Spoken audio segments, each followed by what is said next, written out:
YouTube, what's going on? It's Juan Gotti here with yet another Washington football team live stream, and we're back at it again for the second straight week. Me and on the warpath. Today we have a great show for you guys. We're going to talk a lot about Washington football team's training camp because we know that's the biggest thing coming up here. We're going to talk a lot about the offense. We're going to also talk about some of these rankings where they have our roster ranked as a whole, and we're going to also talk about Chase Young and where they have him ranked amongst the rest of the defensive players in the National Football League. So before we get into this live stream, if you're out there, make sure you guys hit that like button, subscribe if you're new, and turn on post notifications so you get notified when I upload a video about the NFL, or in this case, our Washington football team. Also, subscribe to my man on the warpath. We're both on the road to 3,000 subscribers, so get us both there. And without further ado, we'll let on the warpath take it away. How you doing, man? I'm good, brother. Thanks for having us all. Thanks for having me on again. Back to back weeks. We get this getting this on fire. So I appreciate being on here with you on. It's like we really reliving July 2020 all over again, because we were hitting it hard and heavy going into training camp last year. So it's good to be back on here with you, bro. Yeah, and how fitting is that it's around that same time again for the next year. So yeah, it's great to be on with you once again. I appreciate everyone that's out there. And once again, we're going to have a great show for you guys. So I want to kick off today's show by talking about training camp. We know training camp is the big thing that's coming up here. And I believe we talked about it a little bit last week before we ended the show. But I wanted to talk about some of the things that you were concerned about headed into training camp. It's one thing that you want to see the most and that you pretty feel comfortable about this team headed into the 2021 season. Well, I guess the big picture, I guess I'm more of course we're confident in the defensive line as long as it's healthy, right? The defensive side of the ball for the most part, although there are a lot of questions, who's going to be your starting linebacker set, your safety situation, but at the end of the day, I think it's going to pan itself out. Offense is where I have a lot of concerns. I have questions at quarterback, the running back situation. Although we have Antonio Gibson, who's going to line up? Who's that legitimate back that's going to come in there and maybe spell him for a little bit? Because J.D. McKissick does a great job in the passing game. He's not really a running back. He's a converted wide receiver to running back.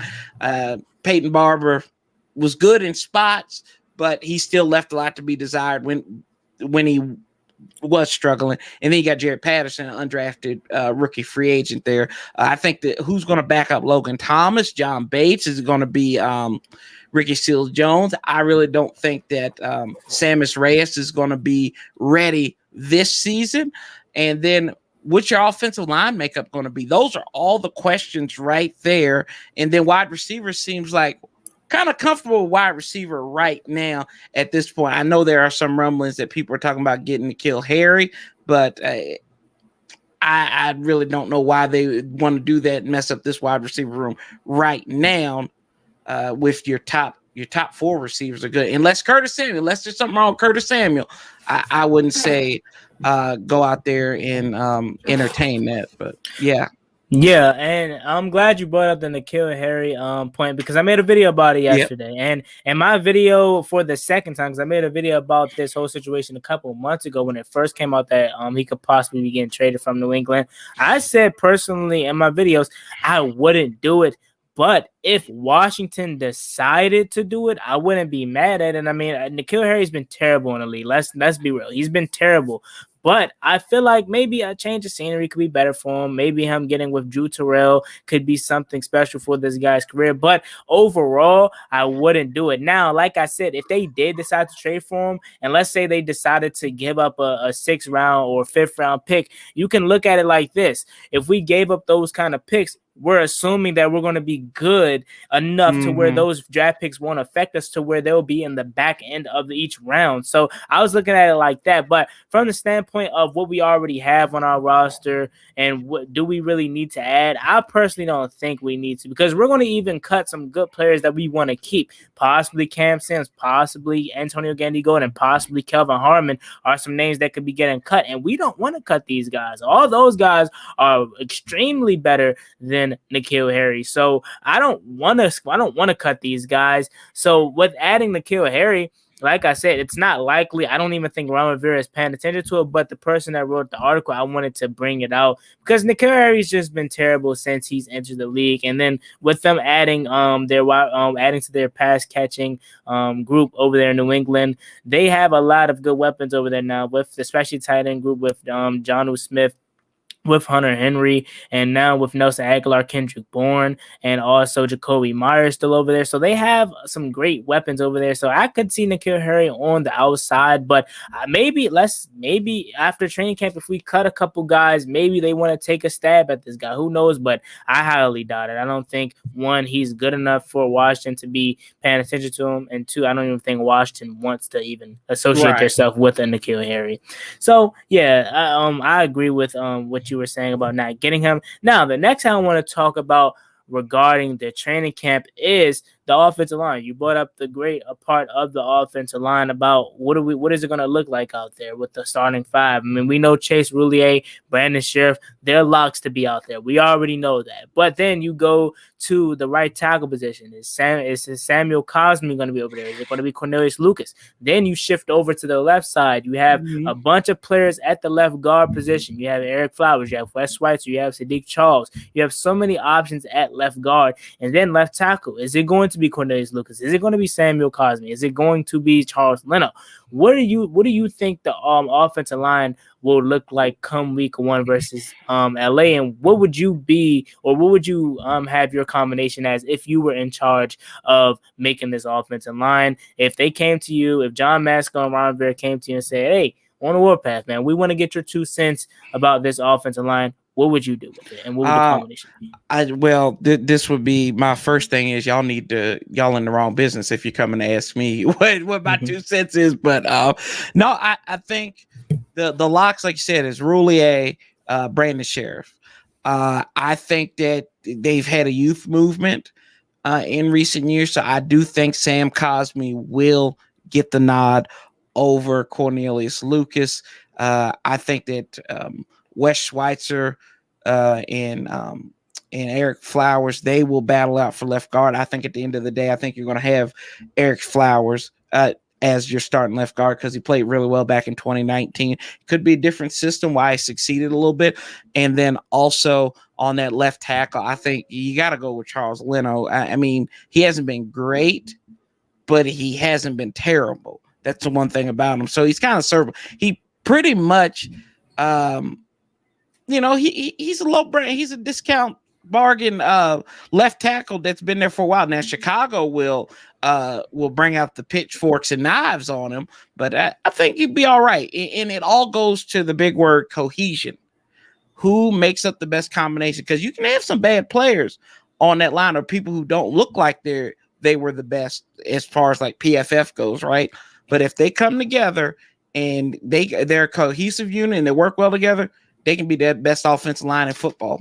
Yep, definitely. And shout out to my man Street Scores Rico. He made a great video talking about this offensive line. And the offensive line, as I knew last year, was way better than what it looked like. And like he said, and he's shown this team has the ability, or offensive line rather, has the ability to be a top 5 offensive line. I know the names on the line doesn't sound like it, but the way they play, it can really be that. You know what I'm saying? Yes, Charles Leno is not a when you think of left tackles, you don't think of a Charles Leno or a Cornelius Lucas. When you think of left guards, you don't think of a Wes Schweitzer or an Eric Flowers off the top of your head. You know what I'm saying? Yes, obviously, when you think of a right guard, you think of Brandon Sheriff, and even center. A lot of people don't think of Chase Roulier as the first center to come off your head when you're naming centers. But this team, or this offensive line rather, is really, really good under John Masco. I know it was a lot of concerns because of how great Bill Callahan is. And as much as I love John Masco, man, I would love to still have Bill Callahan around. But honestly, I could say this, and you could back me up on this or, disagree if you would like. I personally felt like the defensive line played better last year when under John Masco than they did under then under what's the guy, Bill Callahan, the year prior to that. So I personally think, like I said, I thought it was going to be a drop off last year, but it turned out to not be a drop off. It actually turned out to be something solid, and I think John Masco is building something great here in Washington, and I could really see this offensive line being a top 5 offensive line. No, I think you hit the nail right on the head, Juan. The fact that this team was a whole lot better on the offensive line than it was last year. They were able to withstand. They won 7 games, so they were +4 in the win category last year. Started 3 different quarterbacks, 4 technically, if you count the playoff game, and they were still manageable and they were still serviceable. There's a lot to be asked about this team and everything, but I think that under John Matsko, that line was a lot better. Yeah, and I'm sorry about that. I don't know why my camera just randomly turned off, but let me get to one of the donations. Shout out to Rashad for kicking off the donations, man. I really appreciate it. It means a lot to me. He says, loving the content, 3K on the way. Yes, sir. We're almost at 3K. I believe we're 16 or 17 subscribers away from 3,000. So get me there. Also, get my man on the warpath there while you're at it. I really do appreciate it. And if you want to be like Rashad and donate to the channel, any amount will be greatly appreciated. Hit that money sign down in the comment section. So yeah, like you said, and shout out to my man AM Hunter, always coming through. He says PFF rankings are fluky. Yeah, I mean, I totally agree with that, but I'm gonna be honest, I don't care. I'm biased. I love my team. So yeah, they're fluky, but if they have my team rated somewhere good, of course I'm gonna be like, hey, Pro Football Focus, you know what I'm saying? I appreciate it, you know what I'm saying? But nah, in all seriousness, yeah, I do agree. They are fluky at times. And honestly, I know this is off topic not about Washington, but when you look at PFF, the team and the player they screw over the most with their rankings is the Baltimore Ravens and Lamar Jackson. As much as Lamar Jackson still has a lot to improve, it's like this guy never won an MVP trophy the way he gets bashed around. I really think he's a franchise quarterback, but that's neither here nor there. So moving on, and shout out to my man Splittery. How you doing? Shout out to Big Low Jr. Shout out to John Boy. Shout out to Muhammad Jones. Sergio, what's going on? Casper Hill, what's going on? So to get on with the show, we talked about the offensive line. Now, why not talk about the other side of the line, the defensive line? I mean, is it really much to talk about? I guess we could talk about what do you expect from this defensive line? I know a lot of people expect it to be way better than last year, but what do you truly think about this defensive line? Do you think it's going to be way better than last year, or do you think teams has had a full offseason to study what this defensive line like to do, what it's going to be like, and then they could possibly not really shut them down, because I don't think that's going to happen, but to possibly slow them down now that they have a whole year to prepare? Or do you think this defensive line is going to be way better than last year and it's going to be phenomenal? Yeah, I think this. I don't know if way better is what I'm going to say, but I think it'll be better, and because Matt Ioannidis is healthy, and if he plays most of the games. Like we're saying, we get 13, 14 games out of them.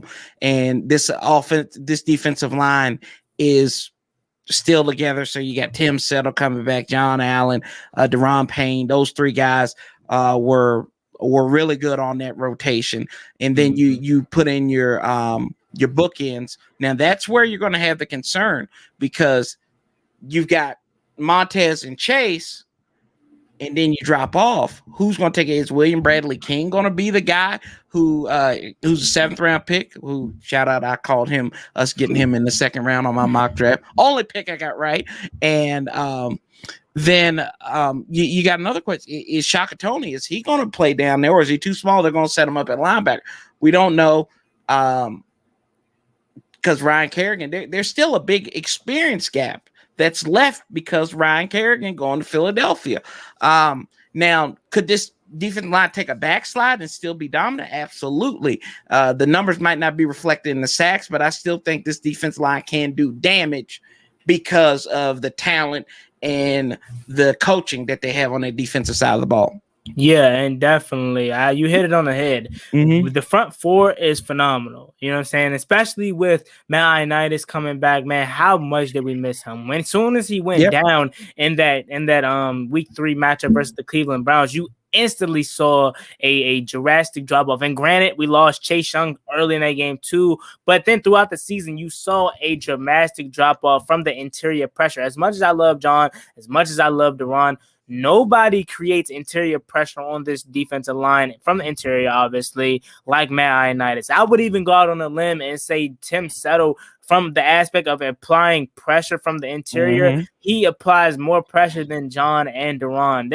And it's nothing wrong with that. You have guys that is capable of doing both. You have guys that are especially better in one area, stopping the run or applying pressure. That being Jonathan Allen, yeah, he can apply pressure, but he makes his bread in stopping the run. Deron Payne, he started off the league making his bread and stopping the run, but then he drastically grown into being that interior pass rusher.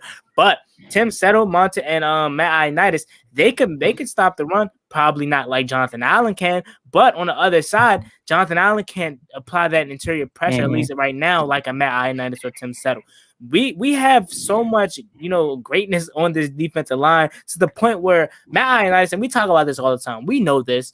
Matt Ioannidis and Tim Settle could go on any other 31 NFL teams and be a starter for any other NFL team, but it just so happens that our defensive line is phenomenal, that they get that back spot, or they be backups. And who knows, maybe being backups for Matt Ioannidis and Tim Settle are better than actually being starters. You know what I'm saying? So maybe they're maybe made to be career six mans, if you will. Now moving on to the outside of the defensive line, as you brought up, yes, we obviously have Chase Young, we have Montez Sweat, but William Bradley King, James Smith Williams, even Casey Toohill, if you want to throw him in Mm-hmm. there. So that's a great point that you brought up. We don't know what we have after that. We like to think what we know out of William Bradley King, or not William Bradley King, James Smith Williams rather. But he really, he didn't really do too much last year. I mean, I seen him made a couple plays, but we don't really know what we have out the helm. It's weak. As much as of right now, it's weak. I can be coming back, from week 5 and now and saying that, hey, this defensive line and defensive in depth is way better than what I thought. But as of right now, it's weak. We don't know what we're getting out of William Bradley King. We don't really know what we're getting out of James Smith Williams. We don't know what we're getting out of Shaka Tony. I mean, I don't really like Casey Toohill all that much, but we don't even know what we're getting out of him, really. So I think you made a great point with saying, yeah, the out front four is phenomenal, but the depth on the edge rushers, it's a little bit questionable, because obviously no one is a Chase Young, no one is Mm-hmm. a Montez Sweat, but you don't want that drastic drop off to the point where it's like, man, they can't get a breather, because if they get a breather, we're screwed. So shout out to everyone in the chat. If you guys are new, make sure you guys hit that like button, subscribe if you're new, and turn on post notifications so you get notified when I upload a video or go live like this. We're so close to 3,000 subscribers. While you're at it, also subscribe to my man on the Warpath. He's also on the road to 3,000 subscribers. I really do appreciate it. And if you want to go that extra step to support the channel, you can donate to the $ link in the description, or you can hit that Cash App and donate to your boy. Any amount is greatly appreciated. Now let's get to some of these comments here. Shout out to my man Brandon Blake. He says, Juan, do you think we should cut James Smith Williams? Now, at this point right now, and this could change in training camp, because you never know. You never know who is going to ball up. So right Mm-hmm. now, I don't think we should cut James Smith Williams, because he's coming off his first year, and we just talked about it. We really don't have depth. We don't know what we have at the edge rushing depth outside of Montez Sweat and Chase Young. So I don't think it would be smart to cut him. But if, Mm-hmm. let's say someone else balls out, let's just throw a Casey Toohill out there for an example, or a Shaka Tony. They ball out, and then they like, hey man, James Smith Williams, we don't really need you. All I can say is, out of those group of guys that I named, all of them aren't making a roster. So Right. what you said could possibly happen. James Smith Williams could possibly get cut. You could possibly see a Shaka Tony or a William Bradley King get cut, or a Casey Toohill, if you will. So now I don't think we should cut him as of right now, just because we don't know what we have. But I wouldn't be surprised if it happens. What about you? Yeah, I think you're absolutely right. And we saw last year that Toohill was he was playing he was playing some significant snaps in them last couple of games. So because I was remember I said who was 95 and then I forgot I was like oh that's Toohill down there. So James Smith Williams, you got to remember out of NC State, this guy was like he was heralded because of his strength, but his inability to stay healthy. They said like he was like this dude was like benching tractor trailers and everything. So I you got that strength, so see if he can put that together. But there's a lot of youth on this defensive line too. That's the great thing about it. Your elder statesman really is Matt Ioannidis. He's the old man, and I think he's like 28. So, but we're going to see on these bookends too who's going to be in there. I still think I would like to see a veteran presence there, just somebody in there that can push these guys. Maybe after the cuts, maybe you can bring somebody in. So, like you said, we don't know what we have. Yep. And definitely. So, and even that you brought up the veteran players that are still out there, what are some veteran players that you think we could possibly bring in to, be a backup or two? You know what I'm saying? I seen some people talking about Justin Houston, who is really I don't know if he fits our kind of scheme because he's like I believe he was in a 3-4 in Kansas City. I could be wrong, but if I'm thinking correctly, I feel like he was a 3-4 edge rusher, a guy that really played, a lot of linebacker too. But I could be wrong about that. But what are some, veterans that you think could come in here and possibly make a name for themselves? You still have a guy like, and I know a lot of Washington fans don't like this guy, especially if you're active on social media. You see how annoying he is. But you still have a guy like Junior Gillette out there. No, God, no, Juan, stop. I didn't want to. I have to. I have Juan, to. No, you don't. No, you don't. You don't have to, Juan. No, absolutely, no, absolutely. Oh God, no, Juan, y'all. Juan, he been spending too much time after graduation doing some questionable things. That's why he went Junior Gillette there. I gotta say, I mean, he's out there, you know what I'm saying? So boy. You got guys like that. You got guys like that, but let's be a little bit more reasonable because I feel like it's a reason Junior Gillette, or not Junior Gillette, Justin Houston hasn't been signed yet. So what are some veterans that you have been looking at or that you think Washington could possibly take a look at after training camp? Say that we cut James Smith Williams or a guy like let's just say William Bradley King. Let's see here. I'm actually looking because I didn't think you were going to ask me this question. I mean, my goodness, it seems like everybody's they got Melvin Ingram, which I don't know about that one. You said Justin Houston already. Adrian Claiborne. Adrian Claiborne might be a guy who worked in a 4-3 defense when he was in Atlanta. That could be somebody there. I don't remember. Y'all remember he had a maybe like an 8-sack game against Dallas one year. Where I think there was that open year. So there's a couple of guys right there you might be able to go, hey, everybody's favorite, Trent Murphy. That was my guy, man. Trent Murphy, y'all go out and we can go out and get Trent Murphy. How about that? All of God's children be like, all of God's children will be happy with that one. So why is Melvin Ingram? He's a free agent, like from LA, right? Or San Diego, right? Yep. Why did they let him go? I thought him and Joey Bosa was a nice dude. Well, that's a couple years ago. Yeah. That's 2016 I'm talking about here, or 2017. But wow, they let him go? That could be a solid pickup too. But I think, well, I don't know if he can play in a 4-3 or 3-4. I don't know if it really matters for certain players. It does, but I don't know for specifically him if it matters. But I think in San Diego back then they ran a 3-4, but I could be wrong again. I'm not 100% sure on that. Yeah, Trent Murphy was really good for us. Surprisingly, remember we had Preston Smith.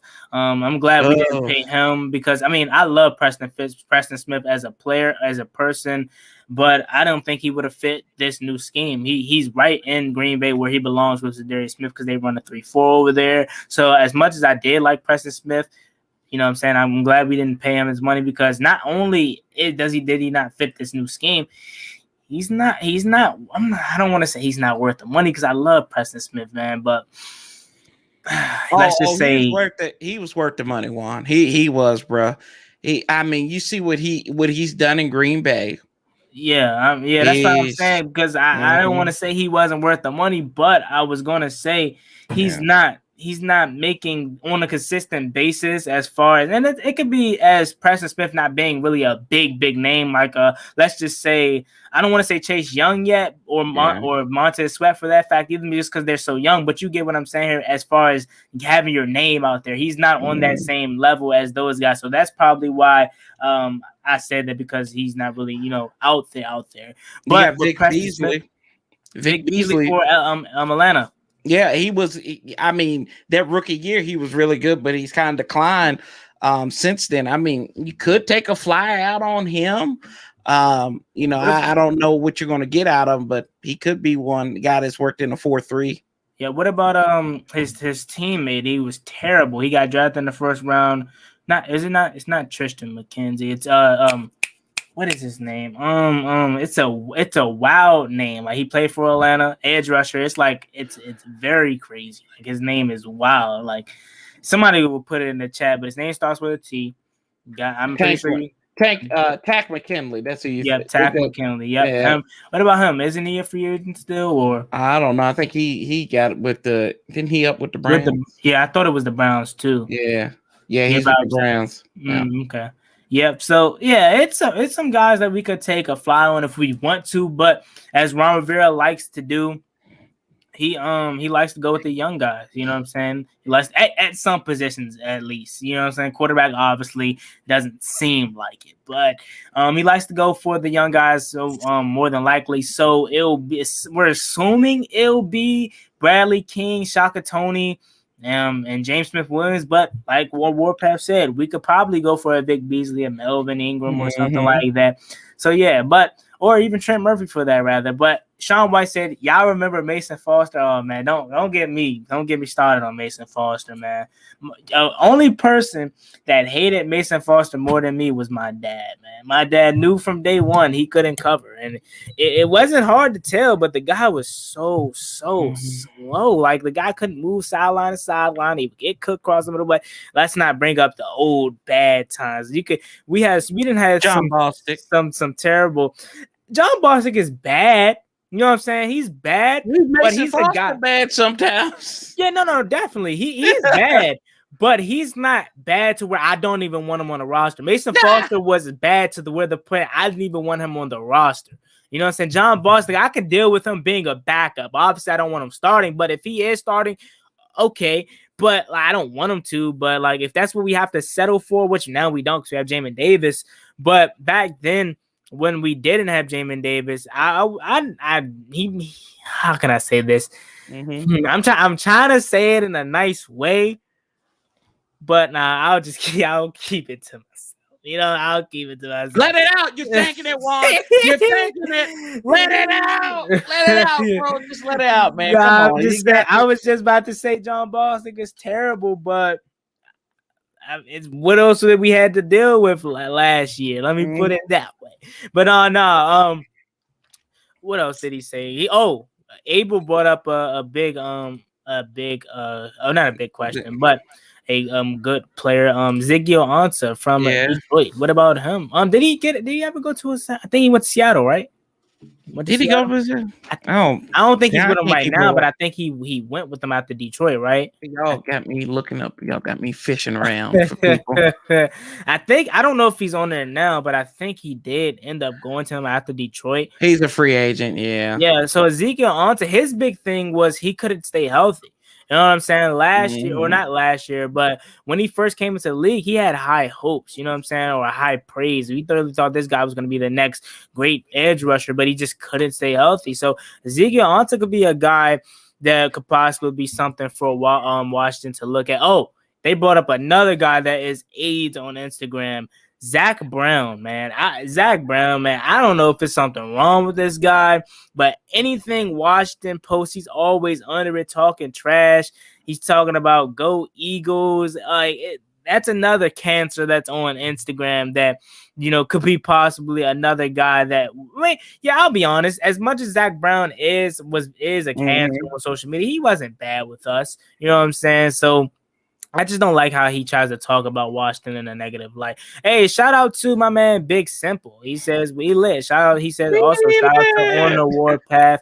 How you doing, Big Simple? If you guys aren't subscribed to Big Simple, make sure you guys go over there. Shout out to AJSTP. He says Bostic led us in tackles. Am I right? He's right. I believe he did. He But did.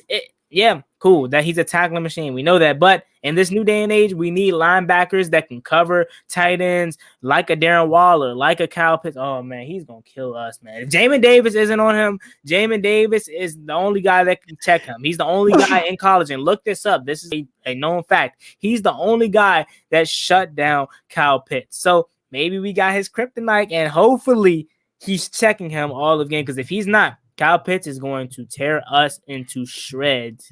You know what I'm saying? So, and even speaking of Kyle Pitts, just to go off topic just for 1 second, you know he is he's making the most money out of all of the rookies. I believe his contract was $32 million.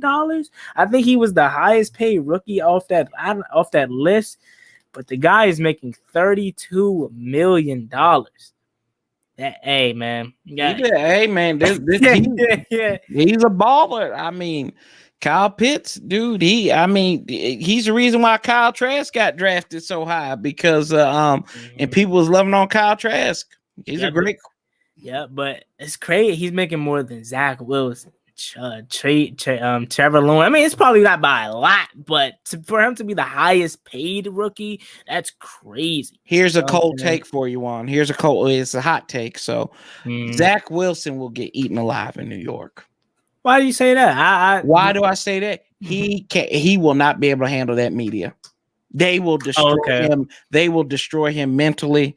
I just see it happening. You could see on draft night in his eyes that I'm telling you, man, it's gonna be worse than Sam Darnold seeing a ghost. So that's funny you bring that up. Washington D.C. is a popular city, like a New York. Obviously, maybe not as much in the media world as New York, as far as having a toxic reputation.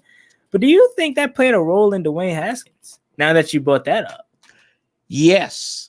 Because I was actually listening to Travis Thomas, who I've had on my channel a couple of times, and he talked to Sean Springs, and he knew this was going to be a bad setup for him from the jump. Him coming home, a lot of expectations for him. It would have been better if he had a win out. Now he gets the opportunity to go to Pittsburgh and learn from Big Ben. So I do think that had a little bit to do with it. But I also think that the kid could have used another year in college to grow and develop. He talked to Darren Haynes from Channel 9 up there, and it just was like right after he got cut from Washington. And it's like he didn't get it. Hopefully he gets it now, but you could tell in his eyes. I remember playing that video that Monday, and it was just like Darren was feeding him questions, and he was just like, yeah, blah, blah, blah. I'm like, I don't know. I said, it's like the Washington Post, what they used to say, if you don't get it, you don't get it. And he didn't get it. But I do think that being in DC played a factor in him being here, and I think he thought everything should be handed to him, and he didn't think he had to work for anything. Well, I want to make a few corrections, or one correction about your statement. He didn't come home. He's not from here. He's from New York. He's from Jersey. Not from here. And the only reason why I say that, I did back then. I was backing him up. He was my quarterback, so I was like, yeah, you coming home, Dwayne. But now that you're not on the team, now that you were terrible, you weren't from here, man. You just went to high school here. You know what I'm saying? And you ain't not even. Don't do that. And you not even. And hold on. He's not even from our area. He's from Potomac, Maryland. Like, he's not even from this area over here. So, you know what I'm saying? Dwayne, man, yo, blessings to you, bro. You know what I mean? Yo, come on, Juan. You better than that, man. You better than that, brother. Man, you know what I'm saying? He let us down. He let me down. I put my chest out for this man. Yeah, you did. I put my chest out on this man. I put my chest out for this man, and that's how he's gonna repay me. I have all the right to bash this man because I put my chest out on the line for this man. You know what I'm saying? Man. But no, Alman Brand makes also make a good point. Not to continue to talk about Haskins, but He didn't want to work. It was clear he didn't want to work. He was the, I don't want to say modern day because that wasn't that long ago, but it feels like it was that long ago. He's the modern day Johnny Manziel. The reason why I say that, Johnny Manziel obviously was more skilled, but Johnny Manziel he wanted the money. All he was about was the money.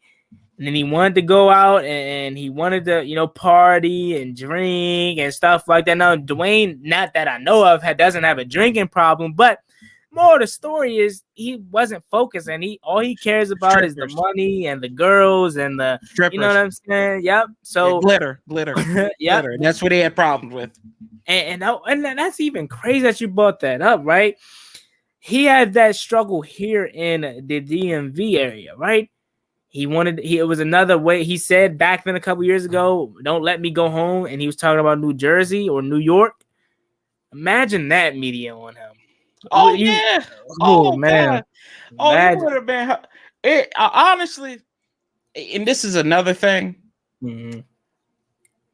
If somehow Daniel Jones fell to Washington and the Giants took him, somewhere in the back of my mind, I think Jay Gruden would probably still be here. Oh, yeah, definitely. I think if Daniel Jones was a quarterback in Washington, I think he'd still be here because I think he would have done enough to save his job, or he would have just got fired after this year to do that. And all that mess would have still ran rampant.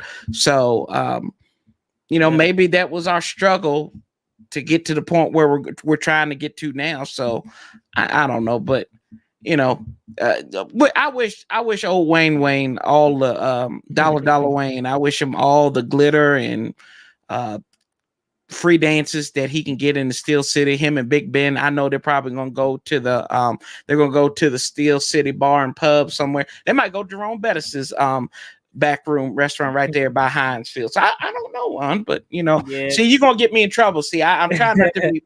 I'm not a petty person, Juan, and you're doing this to me, and I don't appreciate it. I don't appreciate you doing this to me. Set me up. Yeah, I mean, who knows? I don't even know if Big Ben and Dwayne is even cool, because what if Big Ben feels like, man, you trying to come in and take my job, huh? I mean, what if he has that Aaron Rodgers ego? You know what I'm saying? So I don't even know if they to that point, but like you said, man, and not to even continue to talk about this, but it's a great conversation we're having here.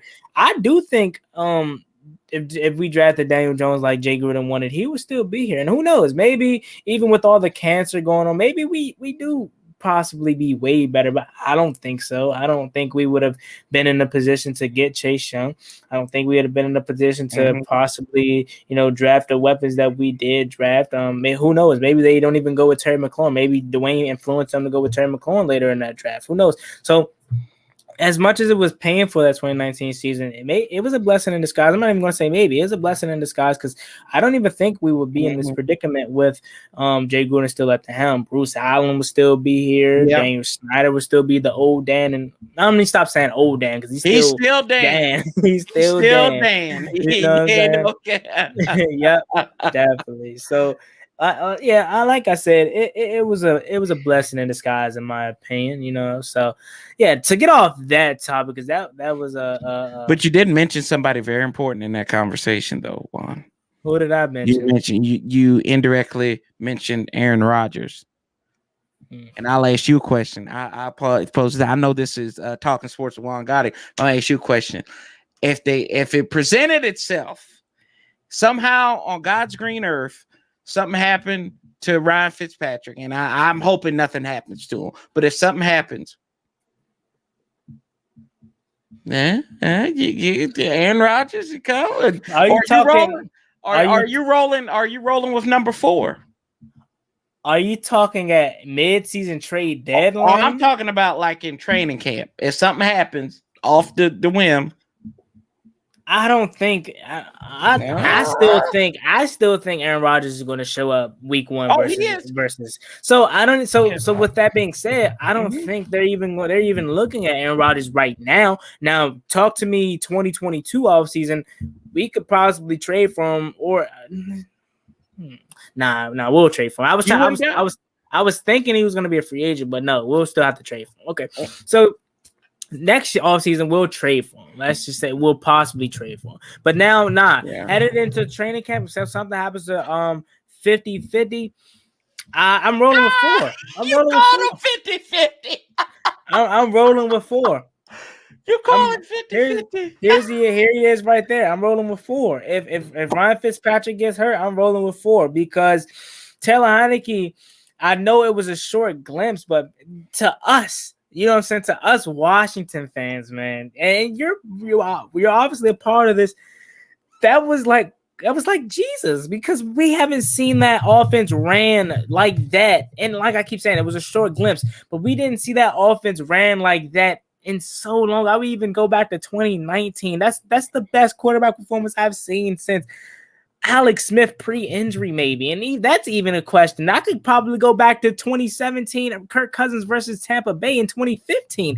Yeah. You get where I'm going here. That's how long it's been since we saw a good quarterback performance. So if you're talking Aaron Rodgers, yeah, I would trade for him next offseason. But right now, if something was to happen to Ryan Fitzpatrick in training camp, I'm going with 4, man, because he deserves his shot. You know what I'm saying? Who knows? Maybe he'll do something with it, or maybe he'll blow it. Hopefully, he does something with it when he gets his chance. But I'm rolling with 4 anytime because I think Taylor Heineke could be something. And only if we would have discovered this guy 3 years ago where he was younger. I mean, he could possibly. Right. Oh, that would be another question. Let me actually let me reverse your question and turn your question you asked me. Here we go. Yes.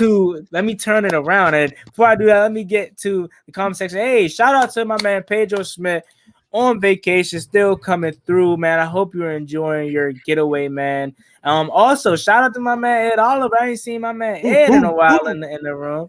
Shout out to my man Ed Oliver, man. Shout out to you. Yeah, and he's been talking about them Wizards, man. I know the draft is in 3 weeks. Yeah. But I'll be worried about training camp. I'll watch the draft. You know what I'm saying? I always do. But you know, I think whoever the new coach for the Wizards is, they're on up. It's no reason, in my opinion, the Washington Wizards can't at least get an 8th seed this year with the new coach coming in.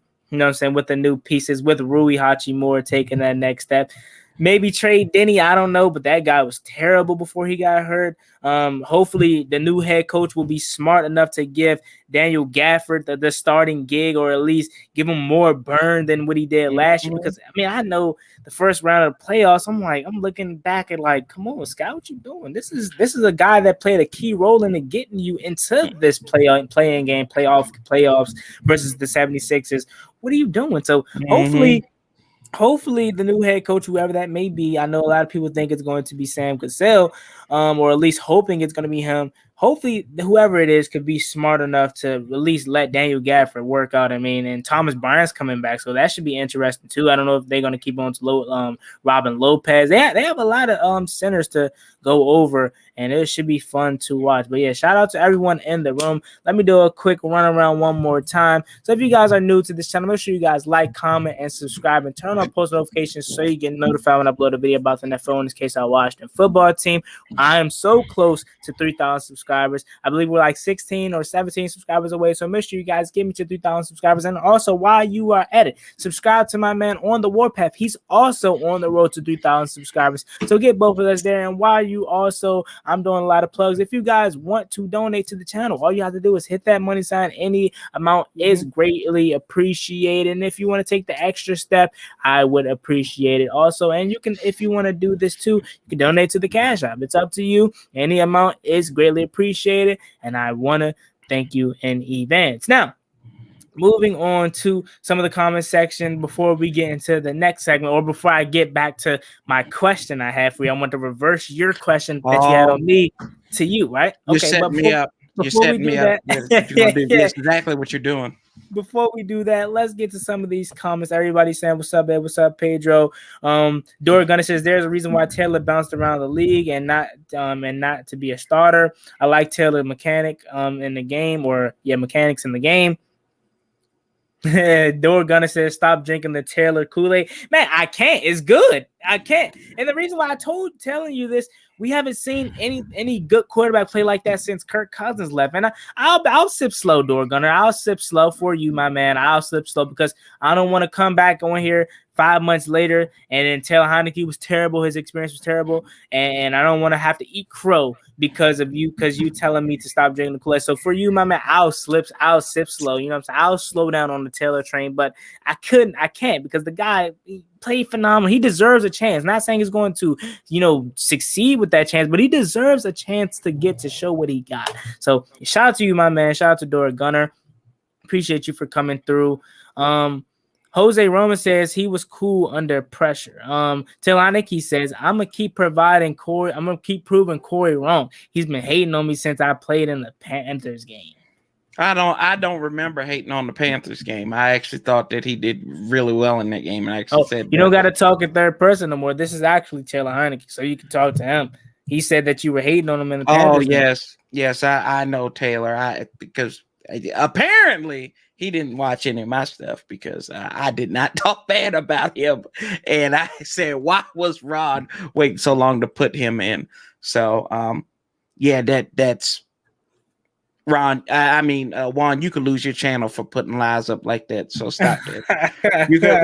We could both like both our channels are gonna get demonetized for this comment. You can't even read that on air. Says the Todd Collins running 07 was pretty cool. That was a fun run. I had someone comment on my video about when I did the little quiz and whatnot, but they said those years were some brutal years.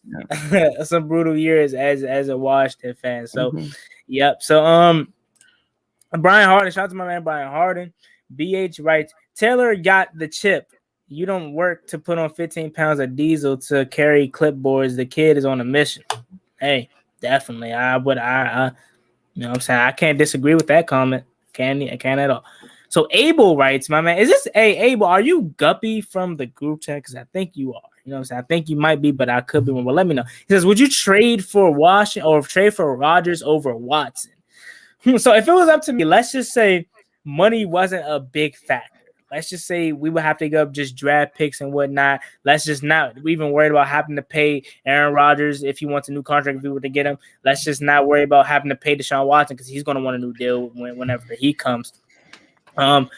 Me personally, let's just worry about that. Like I said, let's not worry about that part, but let's just worry about these players together. If it was up to you, and I'll go first with this, would you trade for Rodgers or Watson? Me personally, as much as Aaron Rodgers is great, he's an MVP. He's a first ballot Hall of Famer, no question. He just won MVP, like I said, last year. Was a game away, and it seems like we say this every year, but he was a game away from winning, going to the Super Bowl, rather. So, would you rather have Watson or Rodgers? As much as I love Rodgers, man, I'm taking Watson. And the reason why I'm taking Watson is I believe Watson is 25 or 26 years old. He's so young, man. He's barely in his prime, if he is at all. You know what I'm saying? I don't even think he's on his second contract, like I said. So the guy still has a lot of football left. He hasn't even reached his top form. So if it was up to me, I'm taking Watson over Rodgers. What about you, Cole?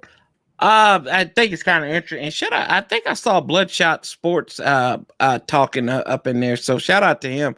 He has some good stuff. Go check him out. I'm already subscribed. Yeah, I watch his stuff all the time. He's got some good thoughts. But shoot, the thing is, with both of these guys, like I think it's going to come down. Do you want to win now, or do you want long-term success, right? Most people would say long-term success, but how long you gonna have this defensive line together? Aaron Rodgers, man. Aaron Rodgers gives you that opportunity, and you don't know with the legal situation with Deshaun Watson, because y'all know I'm on the Deshaun Watson train more than anything. I love four, but when we got the Bill Cosby version of NFL quarterbacks out cover here, your eyes. I'm sorry to cut you off, but cover your eyes. Get him some glitter. Get the glitter. Scrub the glitter. Get them dollar bills. All I see is dollar bills. My bad. My bad. Oh, yeah. But yeah, I mean, when you got QB Cosby over there, you don't really know what's going on with that situation. Aaron Rodgers gives you the best chance to win right now. I love Deshaun Watson, but I'm going to divert here from you. I agree with what you're saying. Everything you say, I would have to go for Aaron Rodgers because this gives you the opportunity to go out there and win. Juan eating a crow buffet. Hey man, like I said, and Dwayne, man, I'll take it for Dwayne, man, because I was so and I'll be honest, as much as I was saying he was gonna win MVP, I knew the guy wasn't really gonna win MVP, but that should tell you how much I was believing that this man had me fooled, man. I see the workouts, the way the guy is putting in, he drops all these pounds. I'm like, Dwayne, man, he's about to be something, so but we're over that. You know what I'm saying? Like Pedro said, make sure you guys hit that subscribe button and like button for me and on the warpath. I'm almost at 3,000 subscribers, and on the warpath is also on the road to 3,000 subscribers.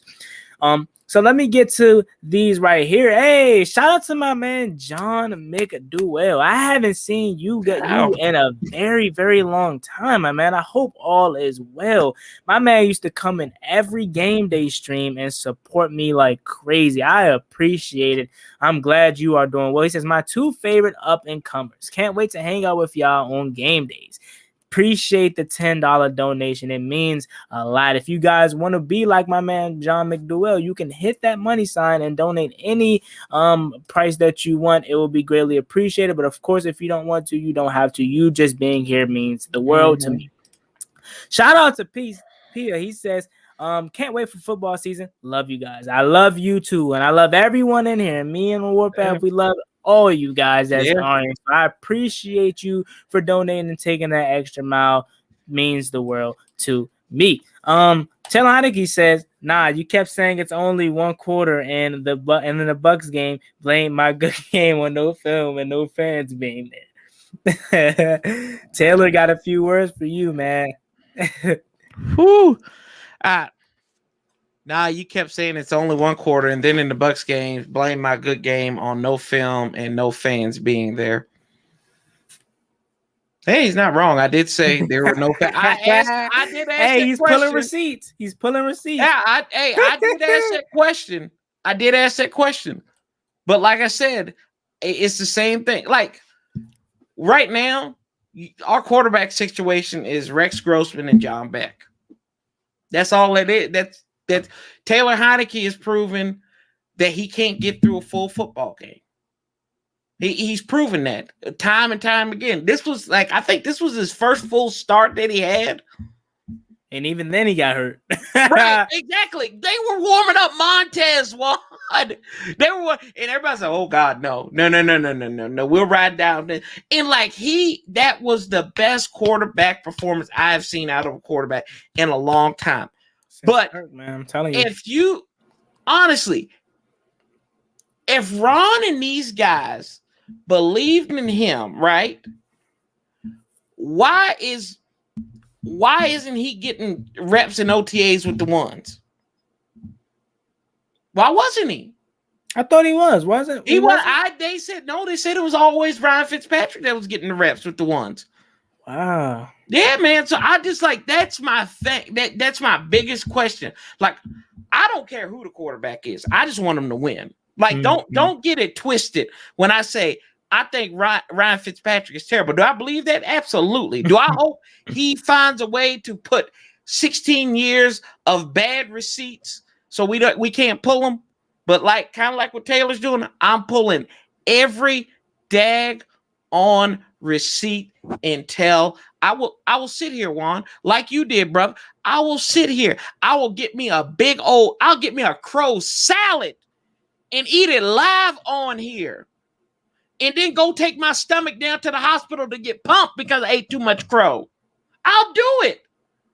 I swear to God I will. I do right here. I'm saying this on Juan Gotti's show right now. If Taylor Heineke or Ryan Fitzpatrick, they come and lead us to the promised land, your boy on the warpath, right there. And y'all know I'm a man of my word. So I will do it. I'm not hating on these guys. I've seen too much. And it's just, fool me once. Shame on you. Fool me twice. Shame on me. You fool me a third time, you can't fool me again. So, yep. and I can't disagree with nothing you said here. And I want to double back before we continue on with the show and get some more comments. I want to double back because I got off track here. I had to reverse your question on you. I don't even remember now. What? Oh, dang, that was crazy. I had it planned out too. What was the question you asked me again? I forgot. I said don't even Aaron know why. Rodgers. I said Aaron Rodgers. I said, would you go after Aaron Rodgers Oh yeah, if something happened to Fitz? yep. I'll be honest. I don't even remember what I was going to ask. You got lucky. You got lucky. Nah, but yeah. So with Deshaun Watson and Aaron Rodgers, with that take, you said that you would take Aaron Rodgers because of how soon or how like would you rather have long term success or would you have it right now? So you're telling me you don't think Deshaun Watson can't lead us to the promised land right now? Because I would like to think he can. You know what I'm saying? I think he is ready. I'm not saying he'd never had he does. Yeah, actually, I am saying that. In Houston, he wouldn't have the talent that he would have here. And yeah, all the allegations aside, just strictly on the football players. Mm-hmm. Aaron Rodgers, he has shown what he is. He's a guy that can get there to the promised land, but he's a guy that has shown you that he could do it all himself. Aaron Rodgers could go out there with me at wide receiver, you at wide receiver, everybody else out there, and we're going to the Pro Bowl. We're going to the Pro Bowl. Still find a way. But I kind of feel like I know what Aaron Rodgers is. You know what I'm saying? I'm not saying he can't get us there. We're definitely NFC contenders. We're definitely Washington versus Tampa Bay if we get Aaron Rodgers. But what I'm saying is, I think with Deshaun Watson, not only we're going to have long-term success, why can't we compete for a Super Bowl with Deshaun Watson right off the bat? So I as much as you know what I'm saying, either way we go, if we were to go Aaron or Deshaun, it would be a win-win. But to refute your answer, and you have no wrong answer, you're totally right with your opinion and with your answer. I would definitely go with Deshaun Watson in my opinion, because I think he's the man that can not only get us there now, but for probably the next 10 years. Okay. Yeah, I mean, I think you got a point there, but like I said, it with Deshaun, there's still a lot of outlying factors in whether he's going to play this season or not, or is he going to get suspended or whatever. I mean, you can even look at Vegas is acting like he's not going to play next year. Mm-hmm. So, I mean, that kind of tells you everything you need to know in that respect. No, yeah, definitely. I do agree with that. But I was basically talking like all that aside, right? I got you. No, I got you, bro. Yeah. Either way, like you said, either way could take us to the Super Bowl. Hey, shout out to my man Ed Oliver for dropping the donation. It means so much to me, man. I really do appreciate it, my guy. If you guys want to be like Ed Oliver, you can go down below and hit that money sign and donate any available amount that you want. But of course, you don't have to if you don't want to. You just being here means the world to me and on Warpath. So he says, define promised land. And I was going to ask you that, but define promised land. Is that just the playoffs, that an NFC championship berth? Is that winning the Super Bowl? I think it's like winning the Super Bowl, but hey, to you, maybe that could just be winning the NFC East. No, I've seen that show before where we win the NFC East. Like they say, this is just Ed being petty, but when I say promised land, yes, I'm definitely a Super Bowl. They got to win a playoff game for me. They got to win they have to win a playoff game. It's no ifs, ands, or buts about it. Because ever since we've won the division 3 times since 3 times, been to the playoffs 4 times since we last won a playoff game. Hadn't won a home playoff game. Hadn't won a home playoff game in almost just over 20 some odd years. So they got to win a game. They've got to win a playoff game for me to be like, you know what? I'm going to eat crow. If they can't do that, now if Kyle Allen is the mulligan, I get to mulligan this because if Kyle Allen comes out of nowhere and beats a gangbusters, I get to scrub everything that I said. So that's my trump card there. Yeah. Yeah, definitely. Hey, and once again, shout out to Ed Oliver, man. It means a lot, bro. I really do appreciate it. He also says, if Heineke wins a playoff game, and you really just answered, really, but says if Heineke wins a playoff game, would you eat crow?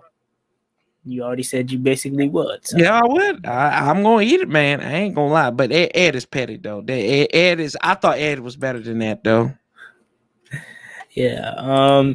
Okay, if they win a playoff game, you're eating crow. He took the notes. He got it written down.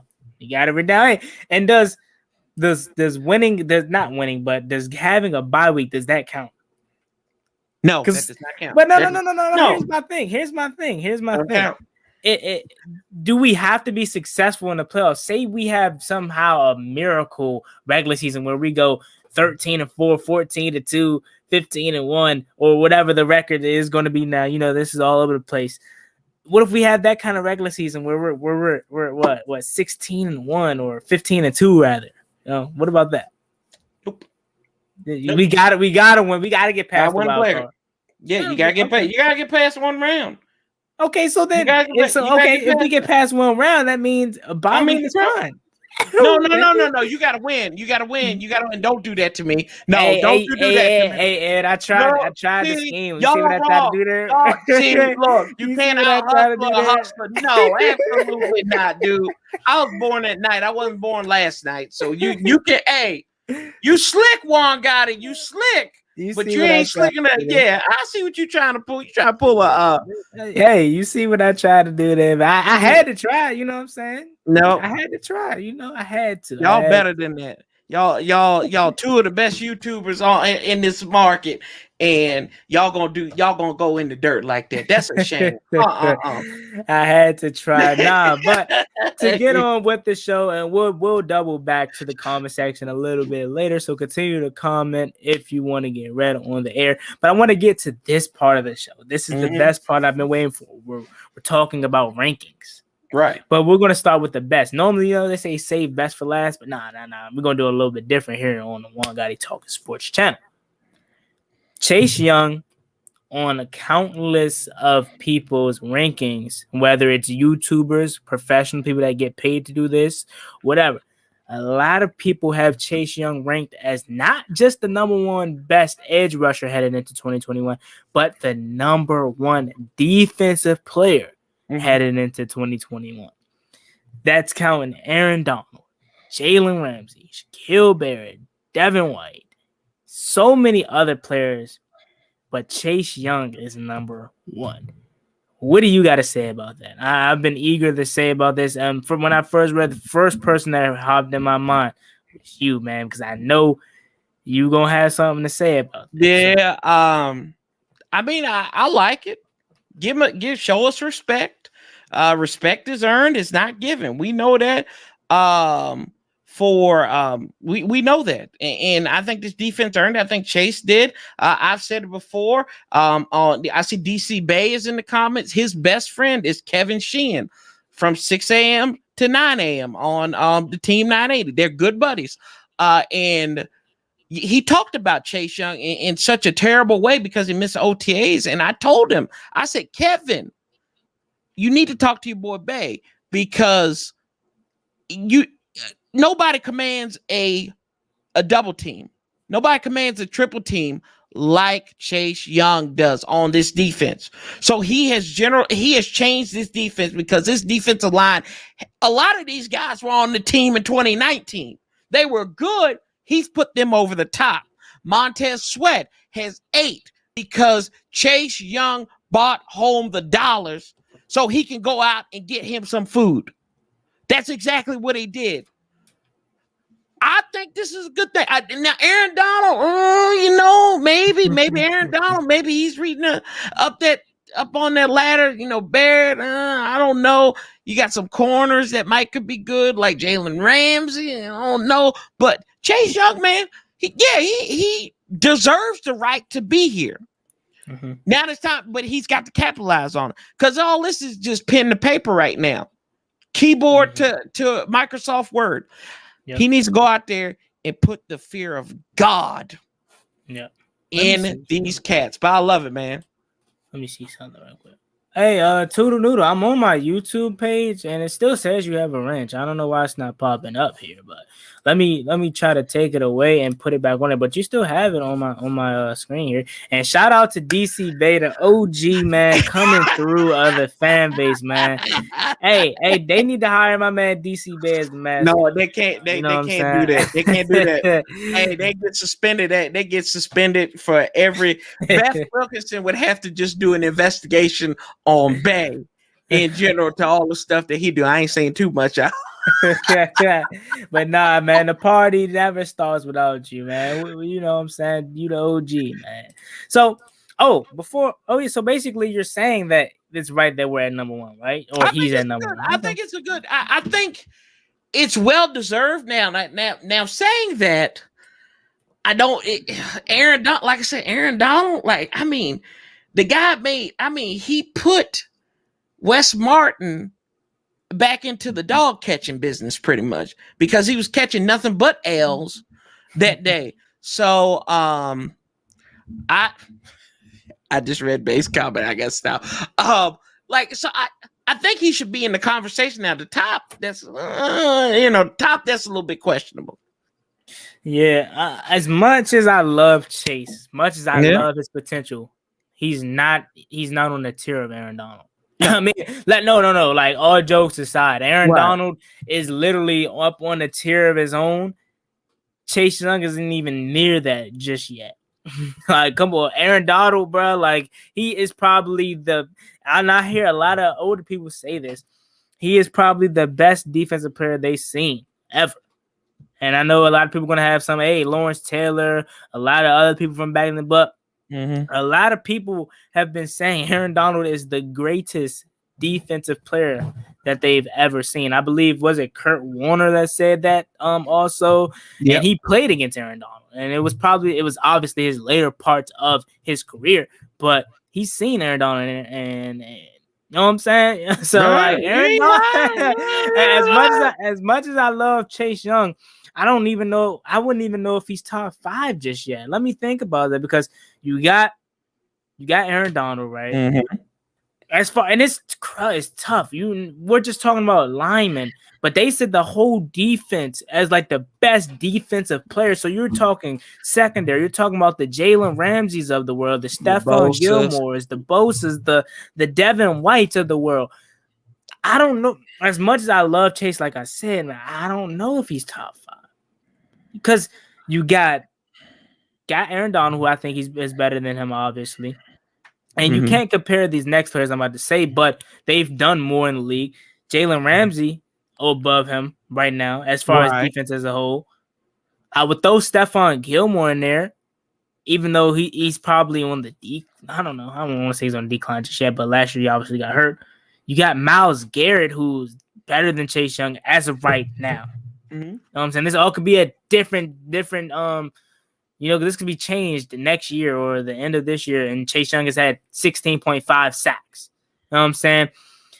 JJ Watt, better than Chase Young right now, as far as probably as a whole, because of what he's had. Now, right now, let me revert that, because right now Chase Young is better just because of he has more upside. JJ Watt is on the end of his career. Chase Young is just getting started. But overall, as what he's got, as far as what he's produced, he's better than Chase Young.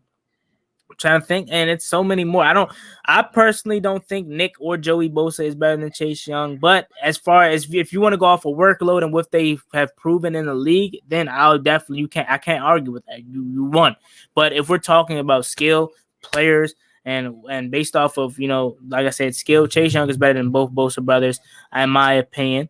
It's so many other defensive players that I'm forgetting to even name here, but you get what I'm saying here. Chase Young, as much as I love him, man, and I want to say he's number one in the league, he's probably the number one edge rusher headed into 2021. That's even arguable because, like I said, I think Myles Garrett is better than him.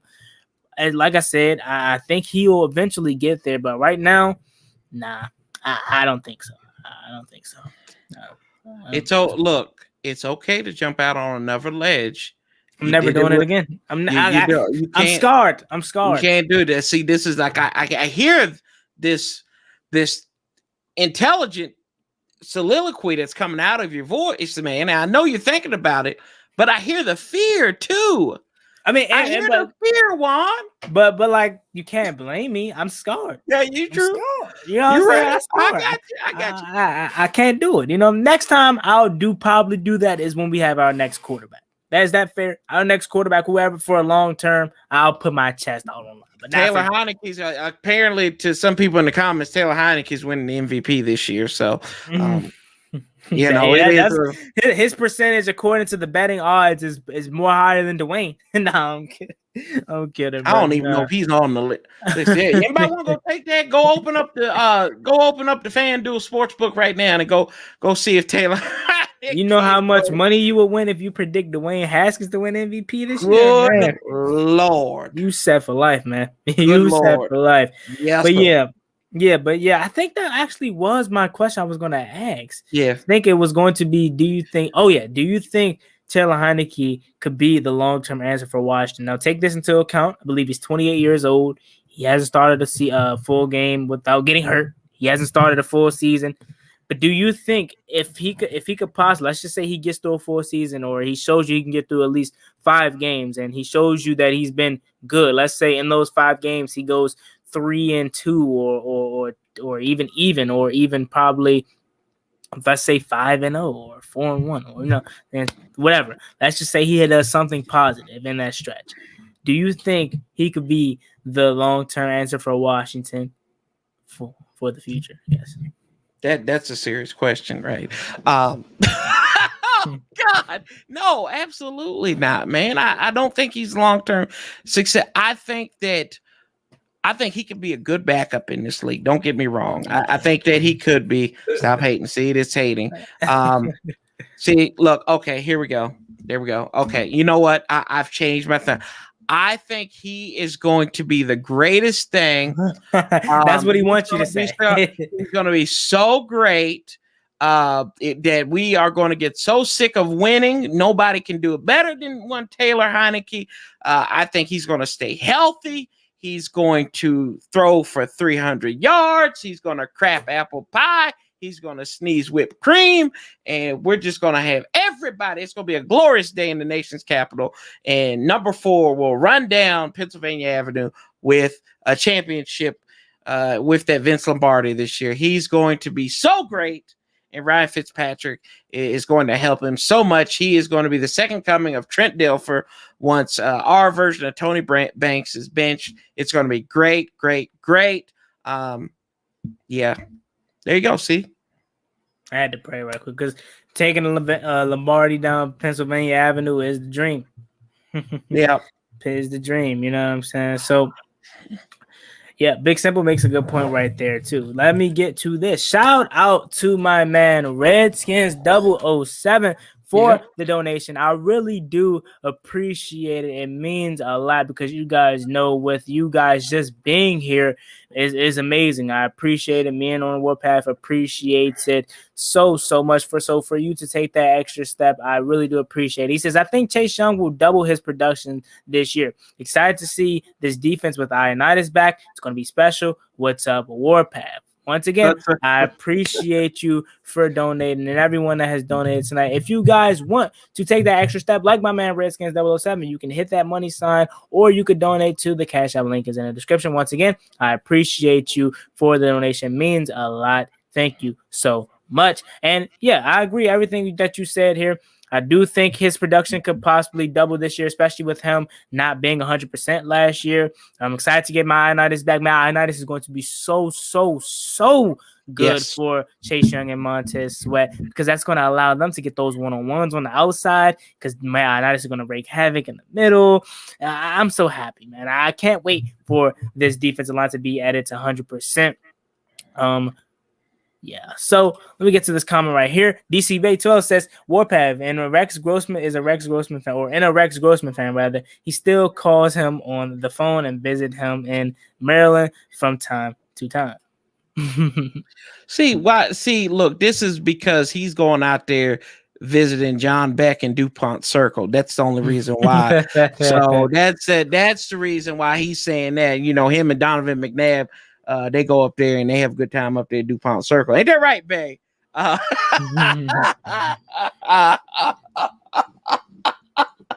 Oh, man. That's my boy. That's see, I got. Mm-hmm. Oh man. Yep. So I want to talk about before we wrap up here. I want to talk about the rankings. So we were continuing rankings. We did Chase Young, but now we're gonna do the whole roster. So I had two. We talked about a pregame.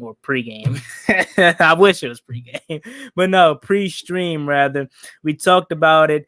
So it was two. I believe it was a podcast, Pick Six podcast. They ranked us, and I believe it was CBS Sports, and I believe it was Pro Football Focus. So Pro Football Focus had us ranked the 12th best roster in the whole entire NFL. And then Pick Six Podcast has us ranked the 8th best roster in the NFL. And while I'm at it, let me look at the teams that are ahead of us, or behind us rather, too, according to Pick Six. So kicking it off with Pro Football Focus. We're ranked 12. Do you think that's too high? Do you think that's too low? Mind you, I believe we're behind teams, and if you could pull it up, that would be awesome. I believe we're behind teams like Denver. I believe we're behind teams like San Francisco. So, what do you think about that? Because off the rip, I think we're better than slip my mind that fast. Denver and the 49ers. So, what do you think about that? Well, y'all know I'm such a big Kyle Shanahan fan, so I agree wholeheartedly with your with what you're saying there, because I don't. That 12th ranking is okay with Pro Football Focus, but it's kind of like, I don't know if you've seen the Ron Rivera. I think you did the Ron Rivera ranked 17, didn't you? Yeah. So I mean, it's kind of the same way. I mean, they had Kyle Shanahan ranked ahead of him, and Brian Flores. So I didn't quite understand that. Kyle Shanahan's had one winning season in his entire career, 4 years. And that's when they had everything went perfect. They took advantage of a 4th place schedule, went 12-4, beat the Packers behind Raheem Mostert and everything. I mean, you think about that. Jimmy Garoppolo only threw the ball 8 times in that game one, in the NFC Championship game. So he just ran the ball the whole time. But I'm not preseason rankings like this, because they're so arbitrary and they're so big that you can I'm not going to be too upset about it. I'm not too upset that if we are the top roster in the NFC East, I'm cool with that. I'm cool with us being top 12. I'm cool with that. Now, somebody else you try to slip somebody else in there that's not named the New York Giants, I will have a little bit of a problem there, because I think the only reason why I say that is the Giants swept us last year. Hopefully we've gotten better than that. But I don't think Dallas has a better roster than us, because our defense, I think, outflanks their defense anyway. And I think we have the tools on offense that can be, I think they have slightly better wide receivers. They have a far and away their quarterback, but everything else is just that offensive line is on the down. Who's their tight end, man? I don't know. So I ain't too big about it. I'm all cool. I'm cool with it. Okay, now moving on to the next list, Pick Six Podcast. They had us ranked 8, so higher than PFF. And the teams that they had in front of us, or I'll get to the team that's behind us first. So Pittsburgh at 9, Tennessee at 10, Arizona at 11. So those are the top 11 teams, I believe, and I'm fine with it. You know what I'm saying? Yeah. I know a lot of people were like 8 was too high, but I do think we have the overall better roster than Pittsburgh. Now, you can make a difference and say, oh, maybe their defense is better than us. Possibly, you could go with that. If you think Pittsburgh's defense is better than us, that's cool. I can't argue with that. But when you look at the offensive side of the ball, yes, they had the better quarterback in Big Ben. But you look at the position players, Terry McLaurin is better than Juju Smith-Schuster. Yep. Curtis Samuel is, as much as he's not a true wide receiver, at this point in time, he's better than Chase Claypool. You look at our gadget players, De'Ami Brown, unproven. We don't really know what he is. And then you look at Adam Humphries, another slack guy. At this point in his career, he's better than what's the boy named Deontay Johnson. He's better than Deontay Washington as of right now in his career, because he's proven more. But that can all change. So like I said, I think we're better than Pittsburgh. Tennessee, this is another interesting one. Tennessee's defense is not that good, but their offense is better than us. So they have us above them. You know what I'm saying? You could take that for what's it worth. And then 11, they have Arizona behind us at 11. And yeah, I agree with that. Outside of quarterback, we kill them in every other aspect of that team. Now, you're moving on to the teams that are ahead of us. Green Bay, rightfully so, just because Aaron Rodgers. But let's say Aaron Rodgers doesn't play, and then does that change your answers? Of course it does. I think with Aaron Rodgers, yeah, they're better than us as a whole. But post Aaron Rodgers, no Aaron Rodgers, I would make an argument and say our roster is better than Green Bay's. What do you think about that? Post Aaron Rodgers, absolutely, I think so, because they got so many unknowns at quarterback. You know, I'm kind of looking at this too. I mean, there's a Tennessee at 10. You've got Derrick Henry, you got Ryan Tannehill, Julio, Brown. You got some good guys there, but then you on the offensive line, you got Lewan, you got Saffold there. So they don't really. I don't know. It's probably because their defense. Yeah, their defense is a little weak. Seattle is barely in the top 20. Seattle's been a perennial playoff team for years. They've never had a losing record with Russell Wilson. Mm-hmm. I think they missed the playoffs once in that time. Mm-hmm. So I'm like, I don't know, like, I don't know, man. These rankings, sometimes I just want to know what the criteria is, because it could be they said this is according to talent, right? And I think where Washington's biggest deficiency is, I said, it's quarterback. So and if that's the most important position on the field, they must think we've got a heck of a roster if they're putting us in the top 10. So and to bring that down, but I would love to see what their criteria is. Yep, definitely. And so to move on to the next team, Green Bay ahead of us. Post Aaron Rodgers, I think we're better than them. But with Aaron Rodgers, I don't think we are.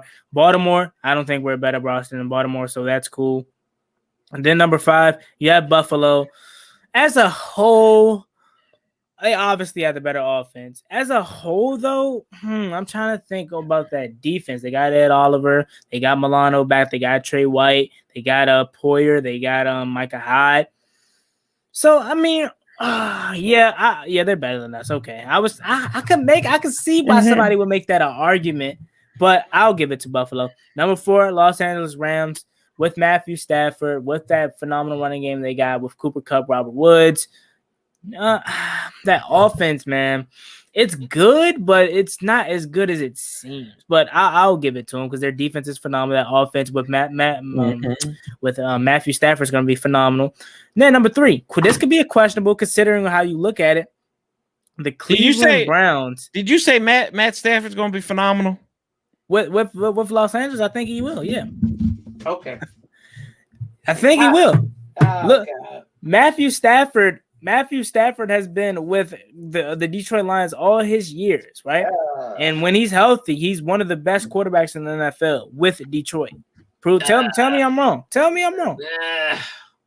Tell me Matthew Stafford is not. You're not wrong. Tell me Matthew Stafford. Okay. Tell me Matt Stafford isn't a top 10 quarterback when healthy, and that's with Detroit. Okay. All right. You're right. Okay. I'll give it to you. I don't know, man. I've seen too many Detroit games to be like, hey, yeah. I hope he does prove me wrong. Like I don't know. It just Matt Stafford. Yeah, but when you're I can see what you're talking about here. Mm-hmm. But when you're throwing to what is that guy's name? I can't even think. Not Kenny Gallup, not Kenny Galladay, not Calvin Johnson. I'm talking about all the other putrid wide receivers they've had around him. Offensive line's never been the best. Never had a solid, a really good run game outside of probably this past year with DeAndre Swift and AP. You had some solid guys in the past, like what's the guy's name? I can't even think of off the top of my head, but they had some solid running backs. That was my guy too. I used to love. How did I forget his name? You know what I'm talking about? Running back for Detroit. The running back from Detroit. They had two. That you're not talking about Theoretic, are you? No, I'm not talking about Theo Riddick. I'm talking about what is his name? I know somebody's gonna put it in the chat. Pre DeAndre Swift, pre AP, and he might have been on the roster last year, but I don't know. But he's a solid back in my opinion. Javi Best. No. Let me look it up actually real quick. Oh man, what is wasn't Abdullah? Wasn't it? Was it what? No. Let me see. True. Kerryon Johnson. Yep, Kerryon Johnson's one of them. He's one of them that I really like too. And let me see if I can find the other guy. He's in Philadelphia now, I think. Yep, it's another guy. It says Antonio Gandy Golden is like Plexico Barris. He's gonna shoot himself in the leg. What? Let me see here. Kerryon Johnson and I think that was the only one. I think that actually was the only one. Yeah. Yep. Yeah. So with Detroit, like I said, Jork Bell was okay for them a little bit too early on, 2013. Yep. So like I was saying, you have Matthew Stafford around that talent, and he's still doing what he's doing. You can't tell me he isn't gonna be phenomenal. Right. I'm talking possibly, and I ain't even gonna put myself out there like that. I was about to do it. Do it. I ain't gonna put myself. You know what? I'll put myself out. Do it for the vibe. I wouldn't be surprised. I wouldn't be surprised if Matthew Stafford is in the MVP conversation. Oh, never mind. With the LA Rams. This guy has been a top 10 quarterback for his whole NFL career, and he's been in Detroit. He's single-handedly carried, and you could throw Calvin Johnson in. Calvin Johnson in this short period of time was phenomenal, but he single-handedly carried this team to the playoffs. They got robbed versus the Dallas Cowboys. Remember that? Yeah, that's true. They did get robbed, but this is my justification for that one. You mean to tell me that even those playoff times in Detroit, Matt Stafford was never able to lead them to a division title? The Chicago Bears won it twice. The Vikings have won it 3 times. And the Packers have won it the rest of the time. Detroit has not won the NFC. They were the last time they've never won the NFC North. The last time they won a division title, they were in the defunct NFC Central. So that's my thing with him. Like, you've been able to win 11 some odd games. So you've been the second guy. You've been just the second best. You've always been second best, even at your best. That's my justification for that's totally right. Yeah. You know what I'm saying? That's right. But you're going to a team that has Sean McVay, if not the best head coach in the league, he is the best offensive play caller in the league, probably behind Andy Reid or however you want to rank that.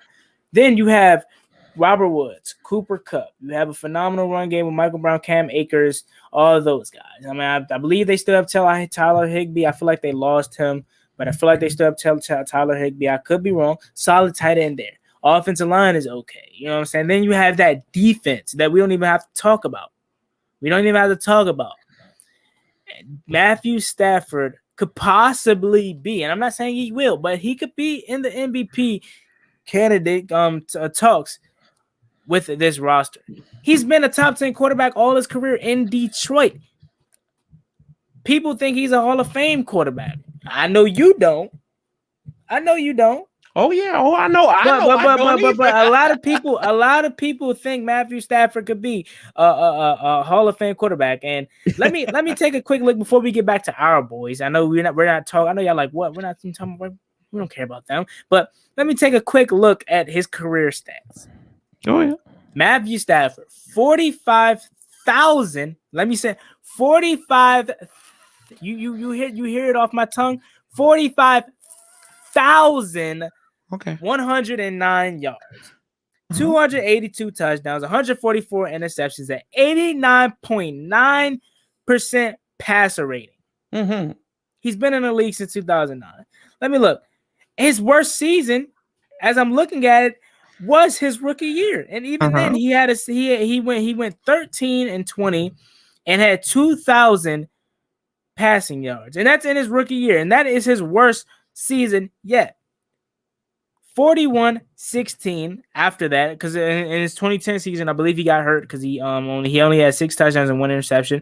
2011, 41-16, 2012, 20-17, 29-19, 22-12, 32-13, 24-10, 29-10, 21-11, 19-5 in this past year, 26-10, where he threw for 4,000 passing yards and a 96.3 quarterback rating. And in 2019, he had 106 passer rating, or quarterback rating rather. So you're meaning to tell me he won't do better with LA? I beg to differ. I beg to differ. I'll tell you this. You spouted off 45,000. Let's say it again. 1,000 with the TH. I give you. I'm going to play checkers with you. I'm playing chess with your checkers. Actually, I'll give you 74, 90, and 1. That is his all-time record as a starting quarterback. And I get it. I get it, y'all. Okay. But I mean, he's had a couple of winning seasons there. They were 10-6 a couple of times. The best coach was probably Jim Caldwell when they were out there, and they still couldn't do it. Still couldn't do anything. They went to the playoffs once with Jim Caldwell. Had 2 winning seasons. Then they fired him. So, I don't know. Okay, that's cool. No, that's cool. I understand what you're saying, but you gave me his personal quarterback record that could be affected by 30. Well, how many is on the active roster? 53 other players. Mm-hmm. But I gave you stats that only he can control. I hear you. But he's like, I need to see more of them Cleveland games that he had when he went out there and messed his shoulder up. I need to see more of that. Dude, it's Matt Stafford. Like, I just like, you know what Matt Stafford is to me, man? You know what Matt Stafford is to me? He is the Bentley version of Kirk Cousins. So what is Kirk Cousins? If he's a Bentley, what is Kirk Cousins? Kirk Cousins is like he's like that he's like that Toyota Corolla. It'll get you where you need to go. Might not look the best. It'll get you where you need. It'll get you to a certain point. Bentley, you're gonna look good doing it. Now this ain't the Bentley from the dealership. This is the Bentley you found somewhere on Route 1 in Florida somewhere. So hey, and Babe probably sold that Bentley to you. So I don't know. It probably got holes in it. Yeah. Yep. Yeah. I mean, I get great it. conversation. You know what I'm saying? Yeah, I get it. I'll be waiting. Yeah. You know what I'm saying? I'll be waiting. In the NFC Championship, everything you said about Matthew Stafford and the NFC Championship, I hope it comes true, because I hope it's us versus them and we kill them. Whoever it is, actually. I hope it's us versus whoever. You don't want that. You don't want that, because if I'm telling you, Matt Stafford could beat us with the terrible Detroit Lions and never lost. No. Yeah. I was saying I wanted him. I said everything that you saying about Matthew Stafford. I hope we get him in the NFC Championship and he plays like what you're saying. But for that matter, give me anybody else. Give me anybody else. I don't really care. So yeah, man, that's going to wrap up today's show. I appreciate everybody for coming through with me and on the Warpath. Before we get out of here, I want to do one last plug. Make sure you guys like this video, subscribe if you're new, and turn on post notifications so you get notified when I upload a video about the NFL, or in this case, our Washington football team. I am so close to 3,000 subscribers. I believe I'm 15 subscribers away from hitting 3,000. My man on the Warpath is also on the road to 3,000 subscribers. So make sure you guys go subscribe to my man on the Warpath. It's been a great show, and I really do appreciate all the donations for you guys taking that extra step. It means a lot. It's been your boy Juan Guardian on the Warpath. I'm out. Peace.